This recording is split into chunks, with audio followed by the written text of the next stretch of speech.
A todos, les habla el doctor Farina, miembro del Comité de Infectología Crítica de SATI. En este caso vamos a hablar de neutropenia febril, principalmente en pacientes en nuestra terapia intensiva. La epidemiología que tenemos de las distintas publicaciones nos habla de que no es lo mismo un neutropénico febril cuando tenemos pacientes con tumores sólidos que en pacientes oncohematológicos, donde es hiperfrecuente esta entidad, que las infecciones documentadas y hallazgo de microorganismos en sangre no son las más frecuentes, sino que la infección, la presentación sin foco evidente y sin cultivos positivos es la entidad más frecuente en este tipo de pacientes. La mortalidad también es mayor en oncohematológicos, que duplica los tumores sólidos, y es peor en bacteriemias, más que nada cuando son bacilos negativos. El score de MASC es un score de gravedad que hablaremos más adelante. En pacientes trasplantados, muchos de ellos presentarán bacteriemia con una mortalidad que ronda entre el 12 y el 42%. Esto para que vean que las guías repiten un poco estos valores de que el tumor sólido tiene un 10-40% de neutropenia febril, en cambio el oncohematológico prácticamente todos los pacientes van a presentar. Que el extérmino sepsis severa y shock séptico se ve entre un 5 y un 30% de los pacientes. Lo mismo esto acá en Argentina, más o menos repitiendo los mismos valores que vimos antes, en los cuales esta guía agrega que los sitios más probables de infección son el aparato digestivo, respiratorio y la piel. Esta publicación es interesante, que habla de los pacientes neutropénicos en terapia intensiva con una mortalidad global del 45%, y que a los que peor les va son aquellos que tienen trasplantes alogenéicos, infecciones documentadas, ventilación mecánica y los que dializan, y que los pacientes que tienen mejora como factores protectivos son los pacientes menores de 70 años y aquellos que el foco sea una enterocolitis. Acá también, viendo factores de riesgo, cuáles sobreviven y cuáles no sobreviven, y vemos que los pacientes trasplantados tienen mayor mortalidad que los no trasplantados, los pacientes con infección documentada lo mismo. En cambio, como ven acá, los pacientes con un tumor sólido, por ejemplo, que ingresan neutropénico febril por quimioterapia, no hay diferencia entre los que sobreviven y los que no. ¿Cuándo fallecen los pacientes en la terapia intensiva? Los primeros días. Esto es en el día y asociado a la tasa de mortalidad, y vemos que en la primera semana es donde ocurren la mayoría de los decesos. A partir de ahí, estos pacientes se comportan similar a nuestros pacientes de terapia intensiva. Microbiología, ¿qué gérmenes vamos a encontrar? Depende del foco. Depende del foco qué gérmenes son los predominantes. Pero fíjense que cuando no sabemos focos, lo primero que aparecen son enterobacterias, coágulas A negativo y enteropocos. ¿Sí? La verdad que las enterobacterias es el principal germen, se llevan 2/3 de las infecciones documentadas en el paciente neutropénico febril. Vemos lo mismo acá, principalmente las bacterias gram negativas, un poco más abajo los gram positivos, los hongos, y dentro de los bacilos negativos, tanto E. coli como Klebsiella, las enterobacterias son los principales microorganismos aislados. Entre los cocos positivos, los Staphylo en primera instancia, y en etiología fúngica, Aspergillosis y Cándida, los principales gérmenes a pensar. Los gérmenes y la asociación con mortalidad. Acá vemos que las enterobacterias tienen poca mortalidad en comparación a el Fecium, por ejemplo, en esa serie.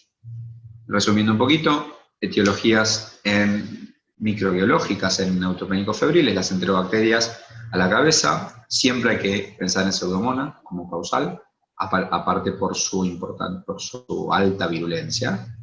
Los estreptococos, quizás menos virulentos en este tipo de pacientes, ya que son los del tubo digestivo, coágulas A negativo y aureus, en menor instancia, y las etiologías fúngicas, Cándida y Aspergillosis. Fiebre, tenemos que hablar de temperatura sostenida, más de 1 hora, no registros aislados, y más de 38 grados siempre. En estos pacientes no medimos temperatura rectal para evitar traslocación bacteriana. Neutropenia severa, vamos a hablar a partir de tener menos de 500 neutrófilos, ¿sí? Para Por más que en alguna literatura aparece menos de 1500, en este caso para el manejo de estos pacientes vamos a tener el punto de corte en 500 neutrófilos. Y neutropenia profunda cuando tenemos menos de 100, y neutropenia funcional en pacientes, por ejemplo, con leucemia, que los neutrófilos pueden estar elevados, pero su función no es la adecuada.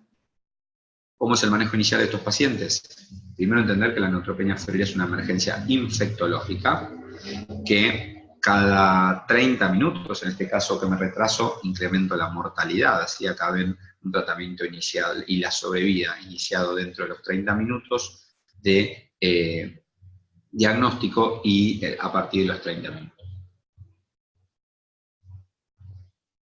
¿Cómo se presentan estos pacientes? Lo más común, como les dije antes, es que el neutropénico febril se presente sin foco, aunque los principales focos después a considerar son el gastrointestinal, la tiflitis en primera instancia, respiratorio, con infiltrados difusos, mucocutánea, mucha lesión en piel, la mucositis, la destrucción de la mucosa del tubo digestivo, de la boca, es importante tenerlo en cuenta, y menos frecuente, raro, podemos decir, en un neutropénico febril, la presentación como infección del sistema nervioso. Acá entendemos que el paciente neutropénico tiene que tener un exhaustivo examen físico, revisando la boca de lesiones, revisando los labios, revisando la región perianal, buscando mucositis y buscando lesiones. La piel es fundamental, ya que nos ayuda a encontrar distintos diagnósticos en base a la toma de muestras.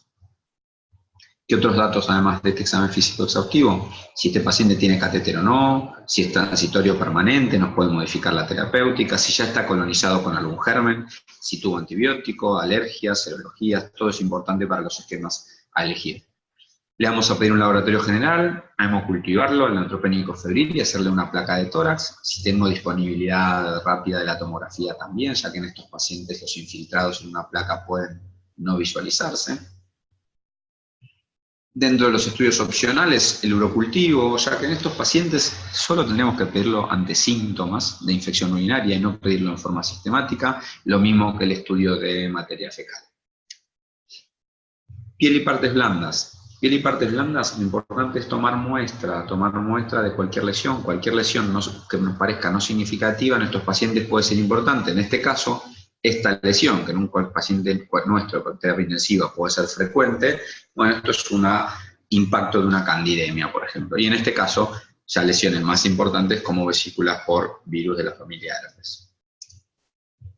A nivel respiratorio, si tengo tomografía, y no tengo un paciente muy inestable como para realizarla, tengo que tratar de hacerla buscando nódulos pulmonares y pensando en etiologías fúngicas, principalmente a partir del día 7 de fiebre persistente, ahora vamos a hablar de eso, y de tener disponible la muestra respiratoria. En el caso de tener infiltrados, tiene que ser un VAL y no una aspiradora, que hay la posibilidad de llegar al árbol bronquial más distal. Esta es una tomografía con un nódulo pulmonar, con halo periférico. En la mayoría de los casos este tipo de imagen corresponde a una aspergilosis pulmonar, aunque no es patoneumónica. Habitualmente no vemos esto ya es un estadio avanzado, y lo que sí vemos son estos pequeños nódulos con pequeños halos o sin halo, que hay que darle relevancia en el paciente neutropénico. Acá lo mismo, un nódulo pulmonar periférico que se convierte en una imagen en halo invertido, ¿sí? Halo invertido, que se asocia principalmente a mucormicosis, aunque de la misma manera no es patoneumónico. El sistema nervioso central, si vamos a estudiarlo, tengo que tener en cuenta que este paciente inmunocomprometido puede tener cualquier etiología y no los gérmenes de la meningitis de la comunidad, acá el criptococo o las etiologías virales toman mucha relevancia. A nivel gastrointestinal, pensamos en tiflitis, pensamos en imagen y la diagnosticamos con ecografía o con tomografía, y por su alta gravedad e incidencia mayor en pacientes neutropénicos vamos a pedir, si está con diarrea, toxina para Clostridium difficile, o Clostridioides difficile como lo nomenclamos ahora. Otros estudios complementarios pueden ayudar los biomarcadores, principalmente la procalcitonina, para ver si estamos en presencia de una infección bacteriana, no un valor aislado, sino la curva de procalcitonina, y en el caso de fiebre persistente, más allá de los 7 días, los galactomananos en sangre para anticipar una infección fúngica invasiva, ya que esto es un antígeno de la pared. El beta-glucano es un antígeno también panfúngico, principalmente para identificar candidemias en forma anticipada, pero no está disponible en Argentina. Como las etiologías son múltiples en el paciente neutropénico y no son solo los gérmenes habituales en el paciente con infecciones de la comunidad, lo importante en ellos es la toma de muestra para cultivo y para anatomía patológica o para PCRs para identificar los patógenos causales y poder poner los mejores tratamientos. Hablamos del MASC al principio. El MASC es un score de gravedad en el que acá ven los diferentes ítems y la puntuación, y un score de MASC alto me va a hablar de pacientes de bajo riesgo, y incluso con un MASC mayor a 21 estos pacientes podrían ser manejados en forma ambulatoria. Otro score conocido es el score de Cisne, quizás menos difundido, pero con un poco más de correlación con complicaciones, que acá tenemos los ítems con los puntajes correspondientes y la clasificación final en base al resultado. Y así definir si estamos al frente de un paciente de alto riesgo, que son la mayoría de los que van a ingresar a nuestra terapia, van a estar en este número, en este lugar, con un MASC bajo, un Cisne alto, neutropenia prolongada, o que este paciente vaya a tener una neutropenia profunda. También las comorbilidades, sin ninguna duda, van a identificar a nuestro paciente como un paciente de alto riesgo al margen de los scores. ¿Cuál es el tratamiento empírico inicial? Esto nos referimos a que no todo paciente neutropénico febril vamos a ponerle carbapen en banco o carbapen en colistin banco, sino que tenemos que pensarlo también. Inicialmente, si no recibió antibióticos, ¿sí? Vamos acá directamente al alto riesgo, bajo riesgo y ambulatorio lo dejamos para otra instancia, pero nuestro paciente de terapia vamos a estar acá, en donde el tratamiento empírico inicial, la recomendación de las guías es que haya un beta-lactámico con acción anti-pseudomonas, ¿sí? Tanto piperacinato o o cefepime o carbapenem serían las mejores opciones para estos pacientes. Si tiene un foco clínico, le ponemos el tratamiento a ese foco. Por ejemplo, si lo que tiene el paciente es una infección de piel y partes blandas, ahí sí el agregado de tratamiento para cocos positivos va a ser importante. Si está colonizado, también podemos incluir su colonización previa. Vamos a ver después los criterios para agregar aminoglucósidos y vancomicina. También tener en cuenta que si lo que tenemos es una enterocolitis, tiene que estar la cobertura antianaerobios, más que nada por si utilizamos cefepime como esquema empírico inicial. Nosotros la verdad que lo usamos mucho, y si tenemos enterocolitis hay que agregar el metronidazol. Pensar en la cobertura de Clostridium difficile con metronidazol por boca o vancomicina por boca. Hoy la elección aún no es vancomicina vía oral. Y si tengo infección de piel y parte blanda, sospecha de infección ácida catéter o una neumonía grave, el agregado de la vancomicina.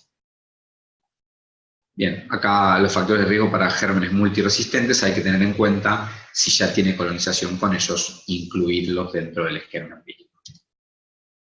¿Cuándo aminoglucósidos? Si tengo bacteriemia constatada por bacilos negativos, la recomendación es el agregado de un aminoglucósido hasta tener la sensibilidad, no dejarlo todo el tratamiento combinado, pero sí, si tengo monocultivos con bacilos negativos, agregar un aminoglucósido como segunda droga para ampliar el espectro y después con la sensibilidad de escalar a un solo tratamiento, un solo antibiótico, perdón. Y vancomicina, principalmente cuando tengo infección de piel y partes blandas, sospecha de infección ósea catéter, y luego, si lo puse empíricamente pero no hay coco positivo, sacarla rápidamente para evitar toxicidades. No es a todo paciente neutropénico febril queda con banco todo el tratamiento, por favor. Y acá la evaluación. Al tercer día vemos cómo sigue. Si está febril y sin cambios, si está febril, mantenemos el esquema sin cambios, salvo que tenga infección documentada, y ahí ajustamos el tratamiento siempre. Y si está febril, bueno, reevaluamos. No solamente hay que ampliar, también es importante esto, no es que el tercer día de fiebre, bueno, pongámosle más antibiótico, no. Estudiemos qué foco puede tener con imágenes, con examen físico, hagamos nuevos cultivos, y ahí sí, quizás ampliar. Ya al quinto día, lo que aparece es la pregunta si vamos a empezar o no tratamiento antifúngico empírico. Bueno, estudiémoslo, hagamos imágenes nuevas, hagamos galactomananos, empecemos a buscar dónde está el foco. Acá viene esto que está abajo, lo pongo más adelante, que es esto. El tratamiento antifúngico lo podemos encarar como profilaxis, que es ponerle a todo paciente un antifúngico para prevenirlo, paciente en riesgo, por ejemplo, que a los neutropénicos se le ponga fluconazol. Hay instituciones que los pacientes con neutropenia febril tienen fluco como profilaxis. Yo, en una institución todavía lo utilizamos, en otra no utilizamos fluconazol profilaxis. El tratamiento empírico sería en pacientes con síntomas, o sea, febril, ponerlo empírico sin ningún otro estudio. El anticipado, que es al que quizás más adhiero, el momento que más adhiero de iniciar antifúngico, que es un paciente con galactomananos o con alguna imagen compatible con infección fúngica invasiva. Y el tratamiento dirigido es con el diagnóstico, que esperemos esto no sea tarde. ¿Cuánto dura el tratamiento del neutropénico febril? Si la infección es no documentada, o sea, no tuvimos ni foco ni cultivos positivos, con 3 días sin fiebre y paciente estable podemos suspender el antibiótico. Antes había que aguardar a que salga la neutropenia. Este ya no es un criterio para continuar tratamiento antibiótico, o sea que en un paciente sin foco diagnosticado y sin cultivos positivos, 3 días sin fiebre y estable, sacamos el antibiótico. Y con infección documentada, o sea, tenemos foco, tenemos germen, tratamos en base a la duración estandarizada para lo mismo, para el foco. Ojo al finalizar la neutropenia, porque el paciente puede generar un distrés respiratorio, más que nada si tuvo neumonía o algún tipo de infección pulmonar, por reclutar neutrófilos en el pulmón, y esto puede generar distrés. Es frecuente esta situación, más que nada cuando usamos unidades estimuladores de colonias. El distrés respiratorio se asocia a los mismos factores estimulantes de colonias, y haber tenido una neumonía durante la neutropenia. Este distrés incrementa la mortalidad y es difícil manejar a los pacientes. Estas son recomendaciones de una guía de la Sociedad Francesa de Terapia Intensiva, el paciente neutropénico, y me parece importante remarcar que un paciente neutropénico no debe usarse como criterio de no admisión a la terapia. O sea, en la terapia hay que dejar de rechazar pacientes oncológicos o neutropénicos febriles, que la ausencia del aislamiento protectivo, o sea, la ausencia de una habitación individual para estos pacientes, no debe retrasar su ingreso en la terapia intensiva cuando lo ameriten. Es fundamental hacer diagnóstico etiológico de infecciones respiratorias con muestra, ya que las etiologías pueden ser múltiples, podemos usar cualquier metodología. Idealmente, mi recomendación es métodos como el VAL. A modo de resumen final. En la neutropenia febril, el antibiótico empírico inmediato es importante, ya que mejoramos el outcome de los pacientes con un beta-lactámico antiseudomonas, y recordar los criterios para ampliar, principalmente para usar banco o aminoglucósidos, no poner banco a todos los pacientes neutropénicos febriles. Un examen físico exhaustivo, con principal énfasis en la piel, la boca y la región perianal.